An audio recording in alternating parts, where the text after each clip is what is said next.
Let's always drink the good stuff. It's about food, art, travel, music, culture, lifestyle. It's interesting conversations with interesting people. And yes, sometimes it's even about drinking the good stuff.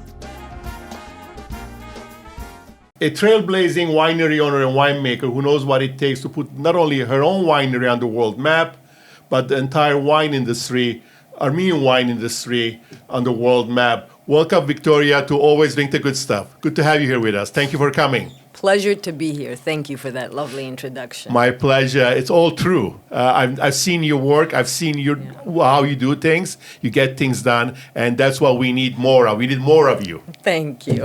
You're here visiting us from Los Angeles for a specific reason. Why are you here specifically? Well, several reasons. Work-wise, Yes. just tomorrow is Guinea Fest, so we're going to be participating yet again. And, such events are so important to help us promote the wine, keep reminding people of all of the novelty that's coming out of Armenia and the quality. So it's a pleasure to participate. And, of course, pre-holidays, just work the market and get the word out there. And you do that very well indeed. You're the owner and CEO of Armas Golden Winery. Tell us about your winery, please. Well, we're certainly among the first that started the renaissance of Armenian wine, proudly among the founders. We started in 2007 when my father purchased 150 hectares, which is around 400 acres of land, at which time that land was only rocks, absolutely no infrastructure, but as the French say, the best terroir, the best climatic conditions of growing the grapes, the best soil. So despite countless difficulties, that particular site was chosen, and we've been having agricultural development and construction ever since, nonstop, till this day. Till this day, we have construction and development going on, and we have proudly already planted 100 hectares of vineyards, 40 hectares of orchards scattered all throughout the estate, peaches, plums, apricots, cherries. So the flavors and aromas of these fruits go through the soil to the vines, making the grapes and forthcoming wines that much more interesting.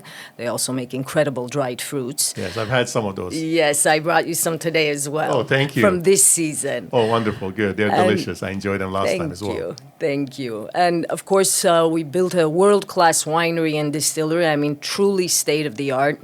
35 Italians lived in Armenia for 4 years. 2 years for ongoing construction, 2 years for ongoing trainings, not to mention the countless specialists that we've had visit all throughout the years and to this day. Our winemaker, who's the maestro in the cellar, Emilio Del Medico, has been with us since our very first vintage, 2012. Since then, we've also opened our tasting room, and we've had tens and thousands of guests from all over the world, allowing them to see the path of the grape to the glass. So we tour the vineyards, the winery, the tasting room. Currently, we have 15 wines that we've created, wow. 13 of which are on the market, 9 under the Armas brand, which, by the way, is short for Armen Aslanyan. My father, my great-grandfather, who was the original winemaker in our family, he was the village winemaker, so in a very different capacity than what we're doing. But, in a way, as much as our country is having this renaissance of Armenian wine, our family is also having a revival of legacy. Soon, even though I've been saying this for a year, honestly, we will also finally have our brandy on the market. But I get to prolong that because the longer it stays in the barrel, the better it gets. Next year, we're going to have a grand opening of an event hall where we can host well over 250 people with a dance floor and stage overlooking the vineyards and Mount Ararat looking back at us.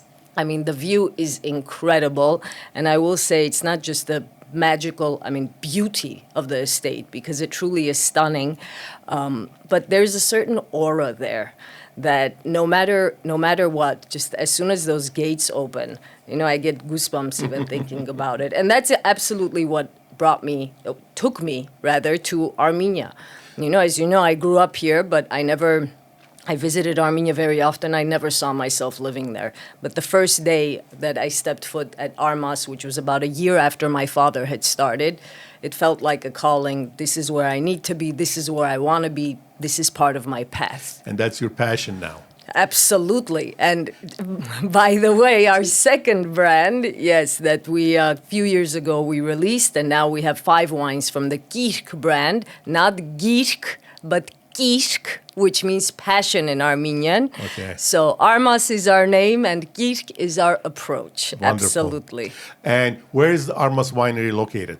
It's in the Aragats province, which is 40 kilometers northwest of Yerevan, which is about 40 minutes. Now there's some construction on the road, so soon it'll be 30 minutes. Even better. Absolutely. Smooth sailing. It's a very nice road. What inspired your father to get back into the family vocation, or family business, I should say?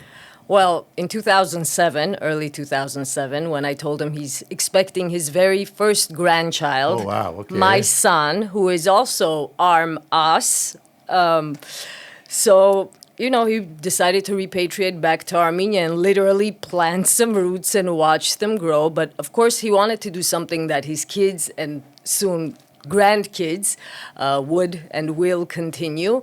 But he wanted to do something that, of course, was going to have a massive positive impact in his capacity, of course, on the country. And certainly this industry does that and more. I mean, I can't overemphasize the importance of the growth and development of this industry because it involves so much of what we need as a nation, as a country, right? Agricultural development, job placement, production, export, tourism, cultural standards held high, but and really what a beautiful way to speak about our soil and our resilient soul. So it is amazing, but it's not just about what we need. It's also about what we can share with the world. And once people are introduced to this history, this heritage, this terroir, these native grape varieties, and absolutely this really inspiring story of the renaissance of Armenian wine, people get excited. They value something with history, but they also want some novelty, and we can give that to them. Absolutely. And elegant wines. And, we can enjoy it with pride. So, and on top of it, absolutely wine tourism as well. To grow that puts Armenia on the map in a different way and a correlated and fabulous way. And I have no doubt, and that's certainly what we've been working towards, I have no doubt that Armenian wine will be among the most recognized, high-quality wine-producing regions in the world, and absolutely among the most beloved wine tourism regions in the world. And we absolutely have the infrastructure for it, not to mention the very unique Armenian hospitality, which anyone who's visited knows, has experienced, and enjoyed. So Absolutely, with your passion and your commitment, no question about it. What are some of the varietals you guys grow? We focus on 4 main grape varieties, 2 of which were born in Armenia. So indigenous native grape variety, ancient grape varieties rather, Areni and Voskehat, and 2 grape varieties that were created in Armenia, Kangun and Karmrahut. Now, with the exception of Areni, all of our wines are estate bottled, meaning they are grown in our estate. And the reason why Areni is the only grape that we purchase, even though we also grow some in our estate, but for our single variety, Areni and Areni Reserve, only from the Vayotz-Dzor region because of our respect for terroir. That native grape variety thrives in that soil. Kangun, Karmrahut, Voskehat thrive in Aragats. I will say, though, whenever I'm speaking of grapes and native grape varieties that thrive in their own soil, I would say that it can be also said of people. Some people's souls thrive in their native soil. And I can say for the past 15 years, that's certainly been the case for me. Why did your father select Aragats region? Terroir and somewhat coincidence. It was offered to him. And then, of course, he started doing soil analyses and then tried to kind of cut and paste to make a grand estate, purchasing from government, from people, et cetera.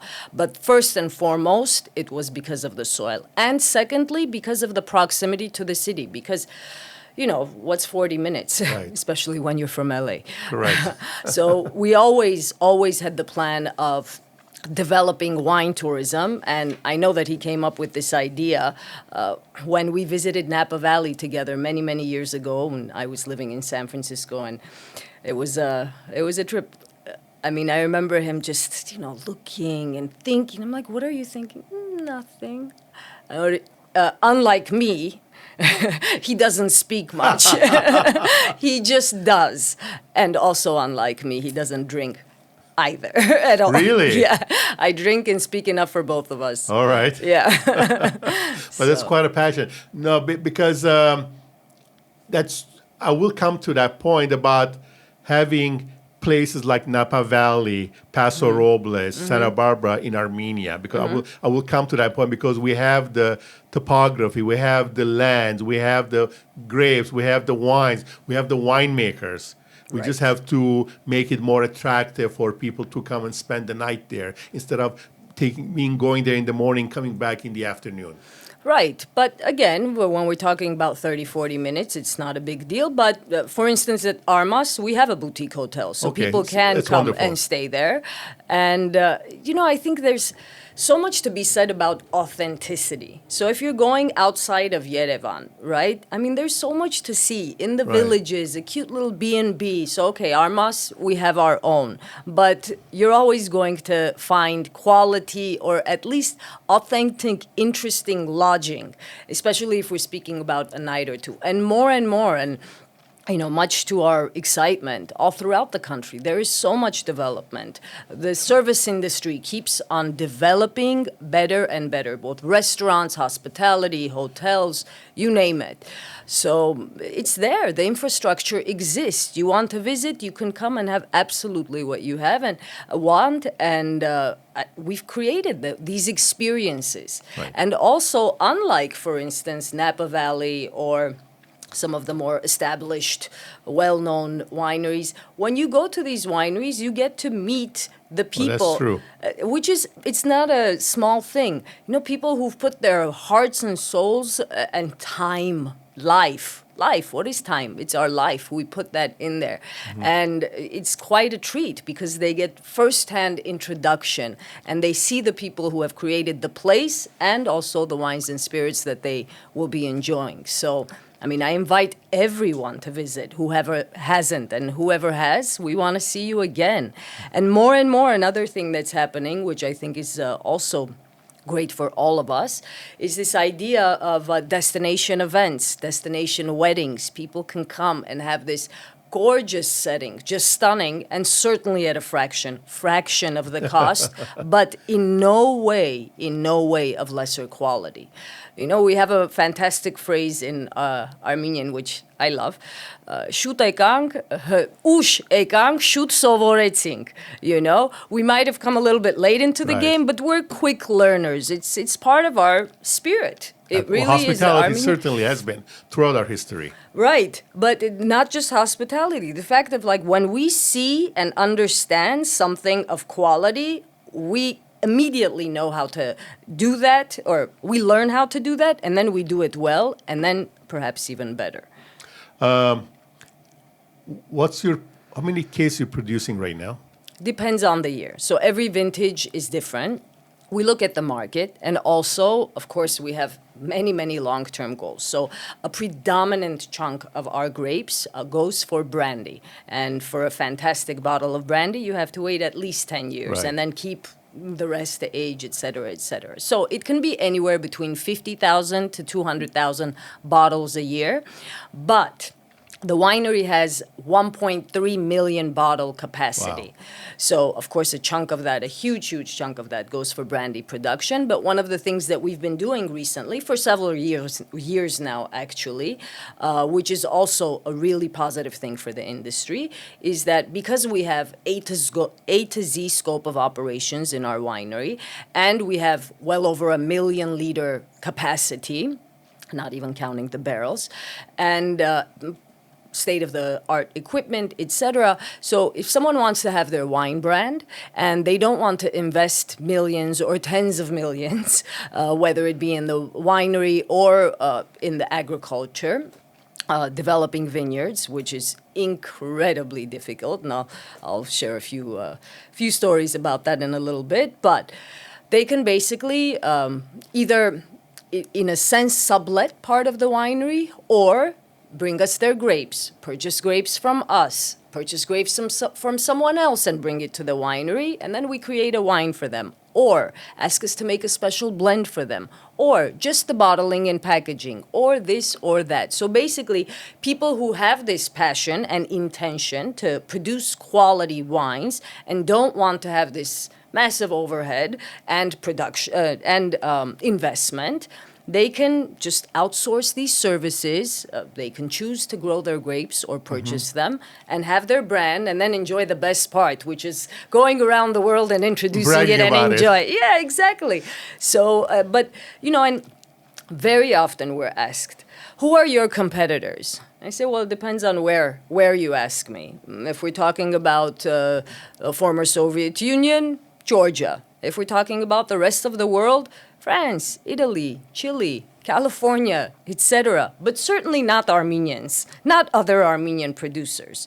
For sure, the local market currently is super saturated. It is, yes. In Armenia. Right, in Armenia. But throughout the world, we are a drop in the ocean. Even if we developed every single part of the arable land that we have in Armenia and created wines, only wines with that, we still wouldn't make a dent in the world market share. So the saturation in the local market certainly helps in a certain way. I look at it in the positive way, which is it creates a healthy competition in that every producer is, of course, must always excel themselves, always hit the price-quality ratio off the mark, just excel in that, but also get creative. Get creative because now people have choices and they understand the differences. Worldwide, especially, of course, we're talking about quality wines. It helps because certainly not Armas, not Garas, not Vanardi, not Alexandria, no one can be everywhere. Right. But, wherever quality wines are, it helps the other Armenian producer. As long as people are competing in a healthy way and wanting to learn from each other. I noticed that also. I get it here as well. There's a new Armenian wine brand coming out weekly, if not monthly or not weekly. Yeah. And over time, the good ones will rise to the top. The others will find their way around it. But that's part of the oversaturation of Armenian wines in Armenia, and similarly in California. We do have a lot of Armenian wines on the market right now in California, and also in the United States, because of that, we should be doing a better job of marketing and promoting Armenian wines. Absolutely. To grow the base. Oh, you are preaching to the choir right now. I couldn't agree with you more.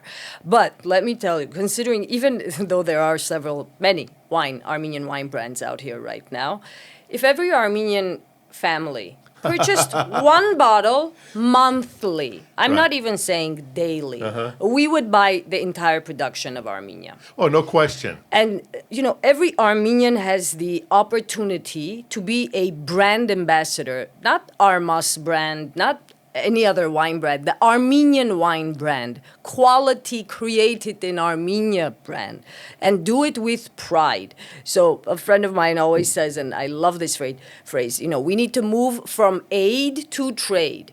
If we are patriotic, we care about our country and our nation's image and our growth and our standing in the world, and who can or cannot, for whatever reasons, mess with us. First and foremost, we need to become a wealthy nation. It's really not rocket science. And to become a wealthy nation, we need to produce, export, and we need to have money come in from the outside. So tourism and production, perfect opportunities to do so.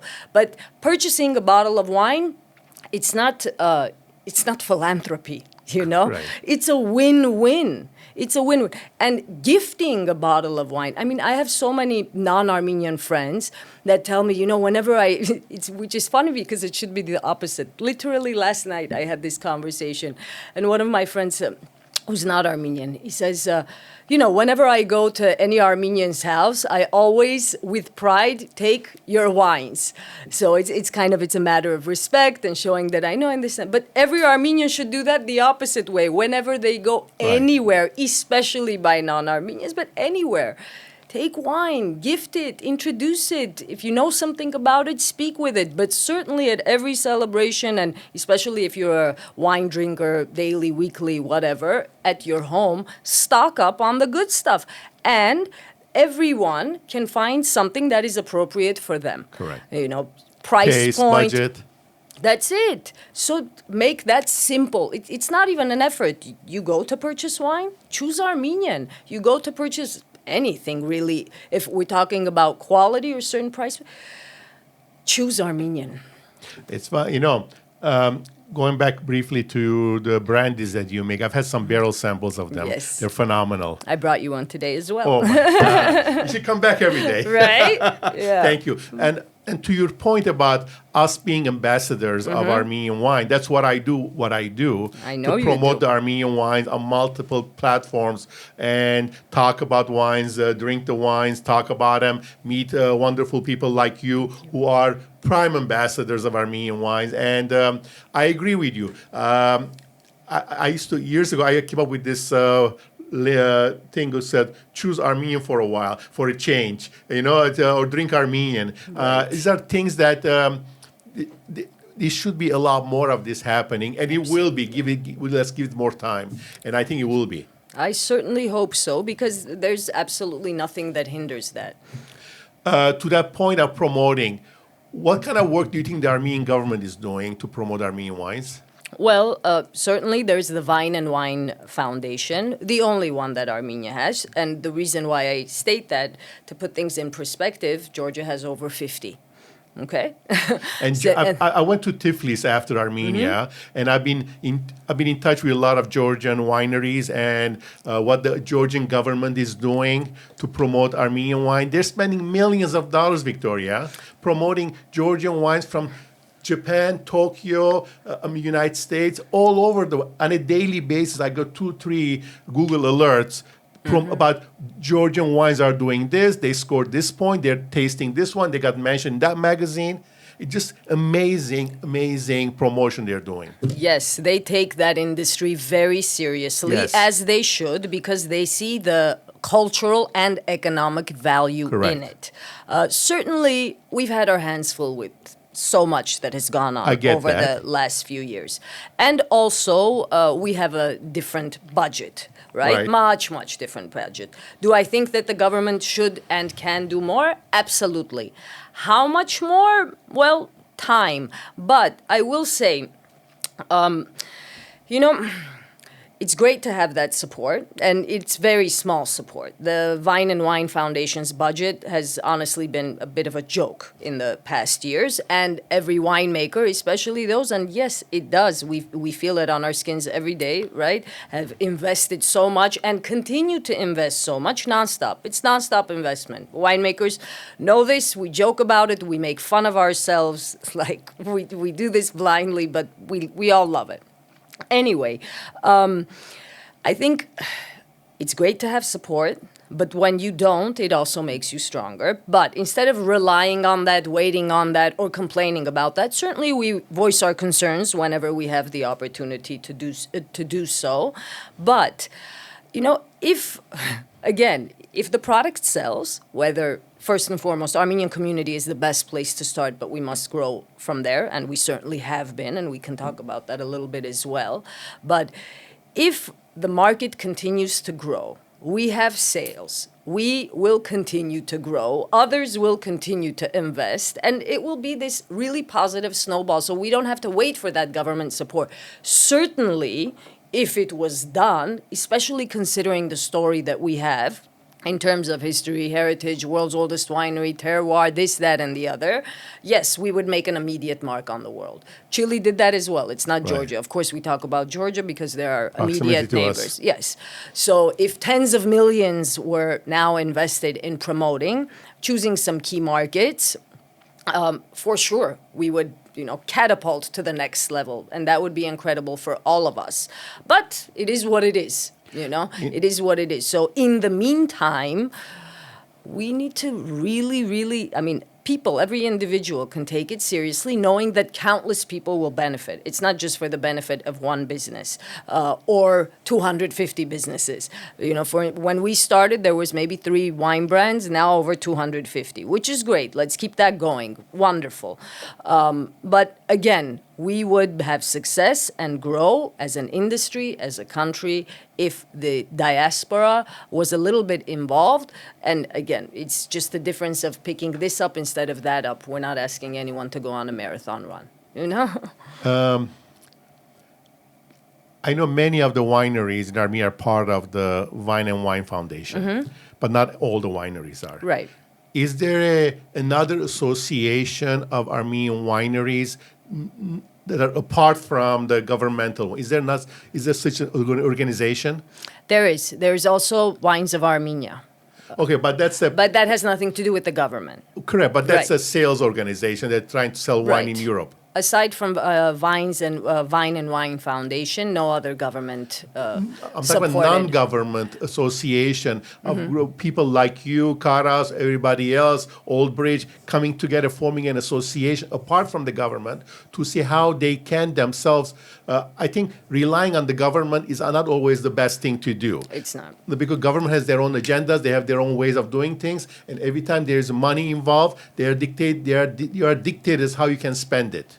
But we pay to be in the Vine and Wine Foundation as well. I so know it's that. not. I know that. However, having your own organization will give you a lot more leeway, a lot more freedom to do things which you otherwise are not able to do because of governmental regulations, what have you. No, in terms of government regulations, nothing is a hindrance to us. But if there were, some wineries collaborate with one another in small forms here and there. But the issue with that is if we created another such wine club or association, right? We would obviously have to have a budget for it. Right. Where is this budget coming from? Each producer. Right. Each producer, and I'm telling you, I mean, it involves, if you want high quality, it's non-stop investing. So you're saying, you know, if we're going to pool that money to market this, well, we have this one organization that's done, we'll do it ourselves.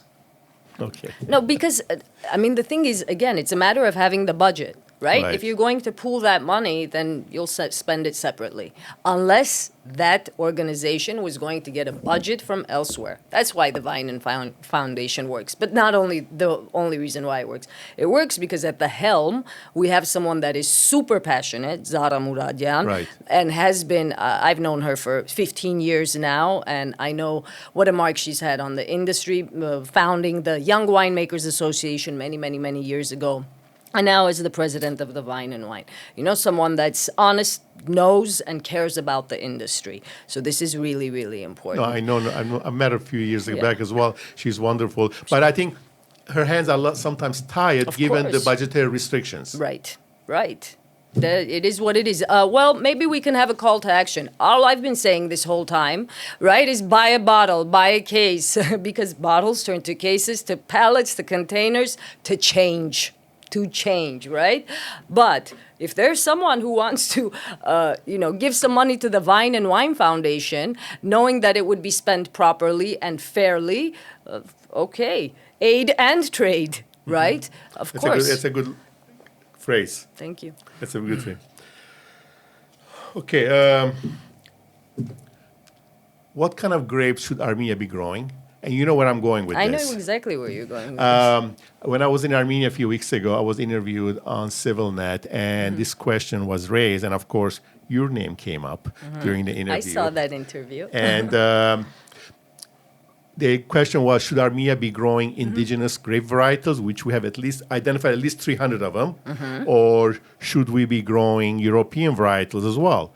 My answer was, why limit ourselves? We can do Armenian varietal, we can do the Areni and the Voskehad, we can do the Chardonnay and the Pinot Noir, and whatever else we can grow the best of coming from our Armenian soil. Some of the most famous, most in-demand wines coming out of Italy are Bordeaux varietals, the Merlots, and I've had some phenomenal Chardonnay from Barolo region. So why not? What's your thinking on this? I agree. I absolutely agree in that, well, first and foremost, everyone should do what they want, Right. right? What they're passionate about. Correct. So as in life, and certainly in winemaking, we all have our philosophies, and we all have what interests us more and what we want to promote. And if we want to be authentic about it and we want to be good at it, then absolutely we should do whatever it is that our heart or our palate is telling us to do.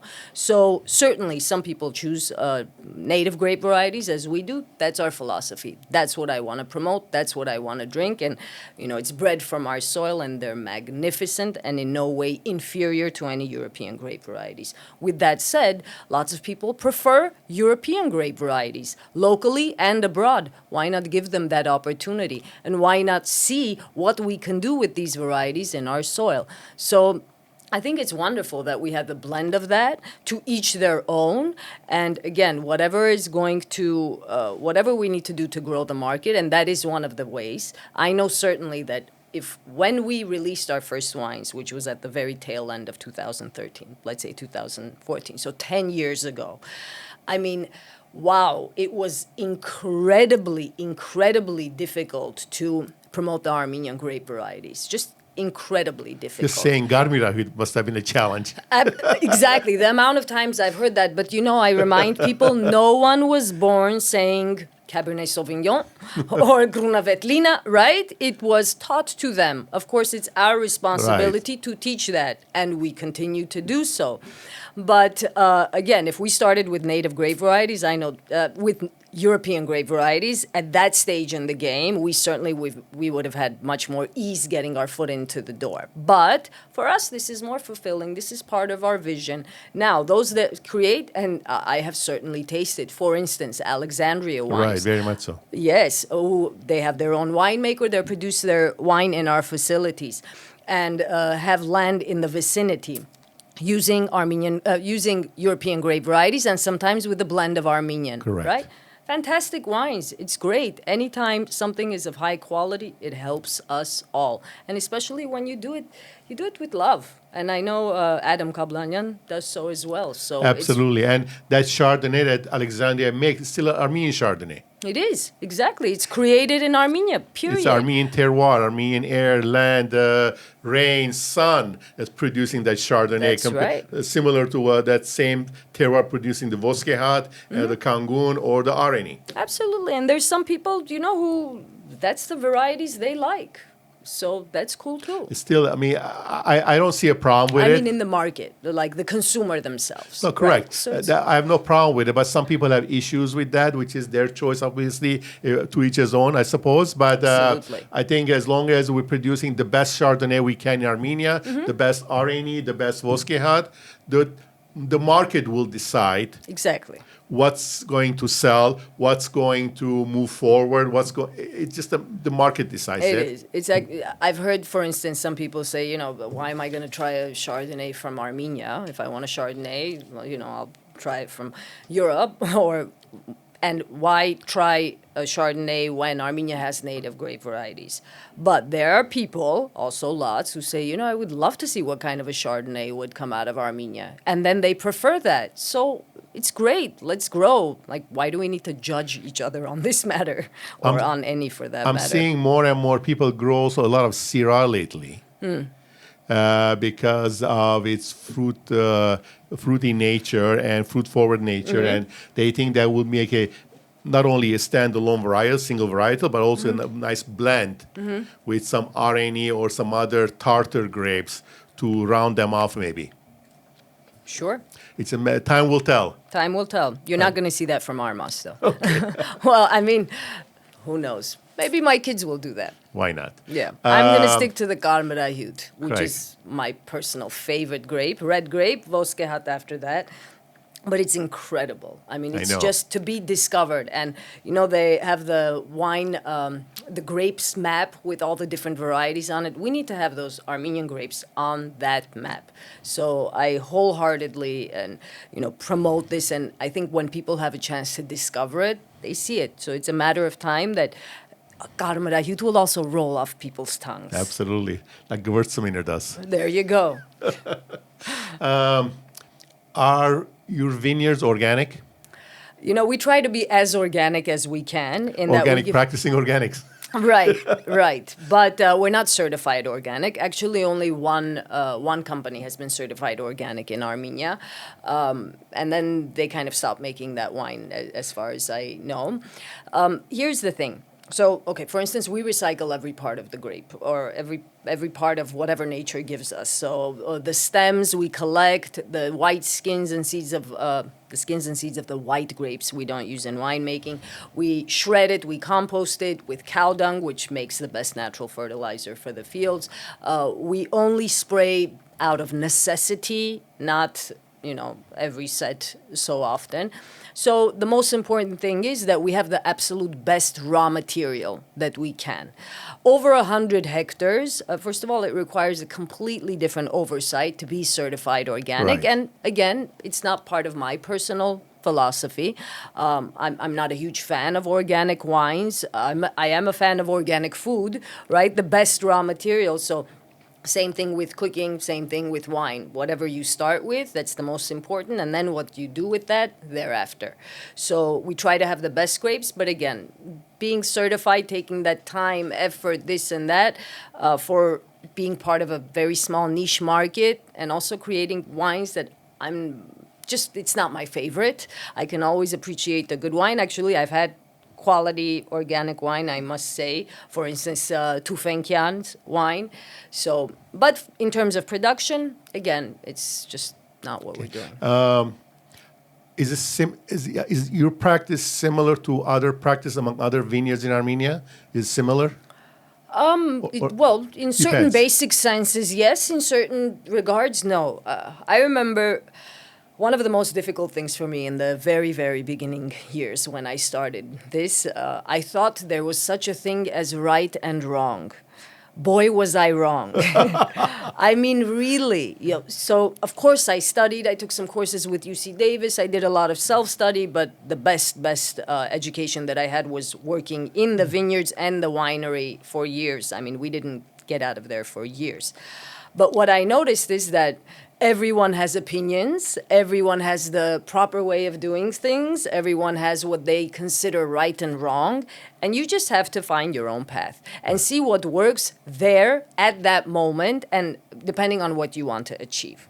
So, it really, really depends how you're going to, plant the vines, how you're going to care for them, how many times you're going to water, whether it's going to be organic, are you going to spray, are you going to be biodynamic, do you want 5 tons or 20, well, you can't really get 20 tons, you can try, but, how much yield do you want, when will you harvest? I mean, there are so many, again, it's like cooking. There are some base things that you can use. You can utilize basic knowledge and certain know-how. But at the end of the day, what will you do with that? What are you going to create? I mean, a lot of which I love. I think so many things in life are like that. It's a science and an art. It is. It's something concrete and abstract. So it's magic and reality. Indeed. Nowadays, amber or orange wines have become very, very popular. Do you have any plans to make? No. I personally, honestly, I just don't like them, like at all. Okay. Again, I can appreciate, but I'm not going to go for that second glass. Okay. It's just very well. Yeah. I know this is a very difficult question to ask you. Okay. What's your favorite Armas wine? It's the easiest question. Anyone who knows me knows this, of course. My personal favorite is the Armas Rosé, made from the Karmara-hued grape, the grape which, unlike 99% of grapes in the world, the juice is red. I always joke, of course, as Armenians, we had to have one of these 1% grapes. Of course, we have a couple. But Karmara-hued for me is just wow. We use the free run only, so that's the noble juice. We create it like a white wine, no skin contact whatsoever. You have this fabulous ruby red color, Yeah, it's flavor. because of its color. Right. It's a dark rosé. It's a very dark rosé, but you get the flavor and aroma of the full body. But it's when you drink it, it's light, and you get to drink it cold. And if you choose, a lot, Yes. right? So that's my go-to for sure. But I will say, in my opinion, our finest wine is our Karmadahut Reserve. Right. And the Karmadahut Reserve is aged in oak, Armenian oak, and French oak for 2 to 2.5 years, depending. And it's had the highest accolades, so Editor's Choice and 92 points in Wine Enthusiast. It was featured in Forbes. We have it at several, like 3 Michelin star restaurants throughout the world, some of the best restaurants in Beverly Hills as well. So, like in Wally's, soon Rooftop at Waldorf Astoria, this has been the wine that has kind of opened the doors. It is ridiculously underpriced, I will say. But Let's keep it that way. Yeah. As long as we can. Right. No, it's great. I mean, I want it to be accessible, but unfortunately, as you know, and as a lot of people know in any production, sometimes people buy based on price. That's true. So they say, well, we don't buy anything less than 50 or 100. And I say, well, buy 2 or 4. But people think that, because it's very modestly priced, considering that we're on a vintage that's nearly 10 years old, we're on the 2015. You released you hold back a long time. We do, especially the Karmadahut, because it's very rich in tannins. And if you want to do the aging gracefully, properly, and not add a little bit chemistry to speed that up, to Right. soften the tannins, then you need to bottle age it. So we take that time, not just for our reserve wines. The reserve goes in the barrel and then the bottle. The base, the Karmadahut base, we keep it in the bottle for at least 5 years before we release it, because it becomes an incredible entry level, no less, but an incredible wine. So I'm so proud of actually all of our wines, but the Karmadahut Reserve is next level. As Emilia, our winemaker, says, this is important wine. It's an important wine. I mean, it really is. It's like Right. a fine, it gives you the impression of a very elegant old world wine, which is not the way that I intend to compliment it. It is just an incredible wine created in Armenia, and anyone who understands or appreciates wine will see that immediately. So, Besides your wines and maybe some other Armenian, where's your favorite wine region outside of Armenia? outside of Armenia, it's Saint Emilion. But Okay. again, my philosophy is when in Rome. So wherever I am, of course, I have my Armas Rosé with me, always.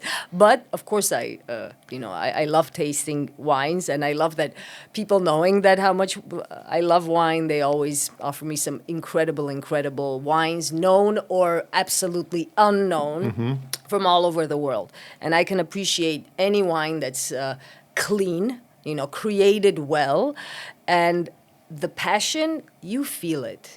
You feel it. I mean, for me personally, you feel it. The wine either speaks to you Yes, or it doesn't. Speaks to your soul. It really does. And the moment that happens, and I remember the first time that happened with me outside of our wines. Of course, I love our wines. We birthed it. Of course, it means Right. the world to me. I mean, I love it. I appreciate it.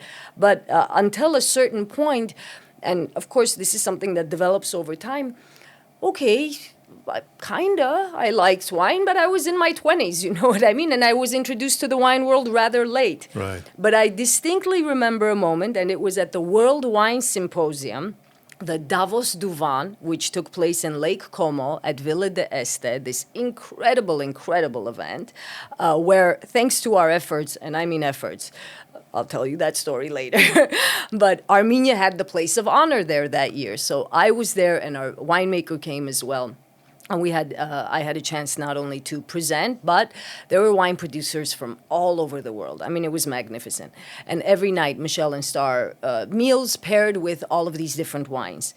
And I remember having this glass of wine, and Amelia was sitting right next to me, because 2 years prior to that, we started, this was in 2012. So 2 years prior to that, I said, Emilio, I love it, and slowly this and that, but I see the way that you are towards wine, and I just don't feel that way yet. Something is missing. It needs to develop. I don't know. I mean, I would feel horrible if it never did. Can Right. you imagine if it was like, no, Armas, that's it? Like, that's not right. No, of course not. But I remember having this glass of wine, and the coincidence of this, oh my goodness. And like immediately something happened. I just felt it. I felt like love flowed through me. The only time I had kind of had that kind of a connection, I mean, it was incredible. It was just like this fantastic wine, and I just felt something. And later I found out it was created by a woman. I'm like, okay, makes sense. That to actually added bonus. Bonus. And it was from St. Emilion region. It was just amazing. It was amazing. Merlot, and I've been appreciating Merlot wines can be every day. phenomenal. Yes, it can. So. What's the most rewarding part of your job? Oh, there's so many. Certainly enjoying the wines, no, but that's not the most rewarding. I will say the most rewarding is knowing that we have actively been part of this massive change, and on many different levels, right? So every single day with the farmers, with the young winemakers, just at work, and then at large, right? Creating an industry, creating the market, creating this positive impression of our country. Actually, not creating the impression so much as promoting it, just talking about it because it exists, right? So that's very, very rewarding. I will say on a personal level also, whenever I have time, I take time or to have certain speeches or interactions with young people, and for sure, I'm very proud that for a lot of young Armenian women, they see change in not just our industry, but at large of what can be done and in what manner. Because as Armenian women, we're raised a certain way. And so we have difficulties in the business world because the way that we're raised is very different from what you need in the business world. Right. And so however, Armenian women are thriving in the wine business. Absolutely. And I'm really proud and happy about it. Me too. There's so many women involved in all aspects of the winemaking, wine trade, wine promotion, starting from you, Zara, many Absolutely. women who are very much involved. And I'm so proud and happy about it. Me too. It brings me great pride. In fact, Wine Enthusiast, which I'm sure your listeners know, it's among the most reputable wine publications in the U.S., wrote an article titled along the lines of Armenian Women Changing the Industry. I mean, truly, what a great honor it was for us. Not just not just those of us that were featured, but just us, No question. I mean, that's a result of hard work, perseverance, and seeing a future in the wine industry. Absolutely. And wanting to be part of it. Yeah, so of course, this growth, development, change, and despite all of the difficulties, always finding within oneself that desire to celebrate. You might have already answered this, but your title is a CEO of the winery, correct? But what is your real job? Anywhere between waitress, tour guide, to CEO, owner, taster. That's my favorite part. Many. You wear many hats, as you're wearing one today. Yeah, well, absolutely. No, anyone who owns the business knows that your job is everything. You always try to focus. You always try to manage properly. But really, your job is everything. You make sure that company is moving forward. Exactly. And the customers are happy. Yeah, and whatever else you have to do. Absolutely. We alluded to this a little bit earlier. Let's talk about wine tourism. Recently, there was a UN conference on wine tourism, which you took part of that. We did. And that was a great opportunity for Armenia to be in the forefront of the international wine tourism focus, and brought together a lot of people from all over the world to have a conference about wine tourism, and about Armenian wines. And tell us about, you participated in the conference. Please tell us about it a little bit.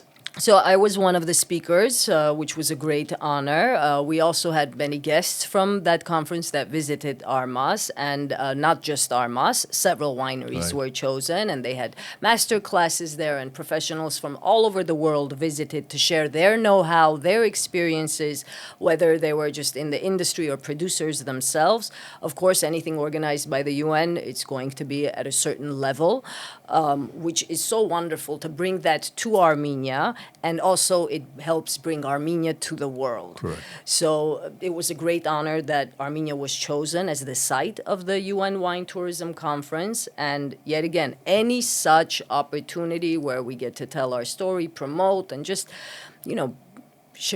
spread the word. spread the word. So I was very, very happy with that, and I hope we have many such events happen in the future, and I'm sure we will. What's next for Armenian wines? Growth, growth, absolutely, absolute growth, non-stop growth, and of course, this is very contingent upon the growth of the market, and so we need to be serious about that as well. You know, it's not all just it's very serious, especially recently, as I'm sure you know. The wine industry, generally speaking, has been a little bit less active Right. all over the world. So we really, really need to keep that momentum. We need to keep that momentum going, and we need to continue to create fine wines, use the best of what nature gave us, promote, and hopefully inspire, if not sometimes, depending on how close you are with the people you're speaking with, but, you know, just flat out ask for people to help in whatever way they can, or participate. Help is not the right word. Maybe help as well, but nonetheless. So we need to take the industry and the growth of it seriously. The potential is huge. The infrastructure is there. The wines are fantastic. It's a win-win. Let's do this. You know, I was as you know, I was in Armenia a few weeks ago, and I had a chance to taste a lot of Armenian wines, which I had never tasted before because they're not available in the United States. There were some which were exceptionally great. There were some which were mediocre, and some not even mediocre. I know. But, I mean, that's okay because the market will determine Right. what's going to improve. Our focus should be on sticking with quality, Absolutely. the best that we can make from our soil, our history, our culture, our 6,200 year, at least 6,200 years history, and bring about to the market top quality wines at different price points so that the wines are not price prohibitive. Yet they're still getting a quality wine. You don't have to spend $100 to get a good bottle of wine. You can spend $25 to get a great bottle of Armenian wine. Absolutely. And that's where our focus should be. And I'm really happy that there's you and there are people like you who are making that effort. You're not passionate enough, Victoria. What can I say? Actually, I want to share one more thing. Thank you. I appreciate that. But I want to share one more Please, thing, which is a please. huge milestone that we've had, and I'm so proud about that. Just a few months ago, 6 of our wines got into Total Wines, all of the 40 Total Wines throughout California. Fantastic. Congratulations. Thank you. It is a really, really big deal. So I ask every Armenian, whenever especially you're outside of Los Angeles, pick up a bottle because this milestone will open other states. And this will eventually, once we have a handful more and perhaps more after that, Armenian wines, and there are a couple of more that are available. We need to find our row. Not under other wines. We need to have the Armenia section. category exactly represented. So hopefully that's what's next for the industry, that we have our section in places like Total Wine, like Costco, like the biggest wine retailers all throughout, Correct. and on restaurants. Like Wine lists. Exactly. So that's what's next, I think. We're certainly working towards that, and every bottle counts. Absolutely. Every bottle counts. Again, thank you very much for coming today. Really happy that you're here. Great seeing you once again. Always. And I look forward to tasting your wines tomorrow at Guinea Fest. And thank you very much. And remember, always drink the good stuff. Cheers, everybody.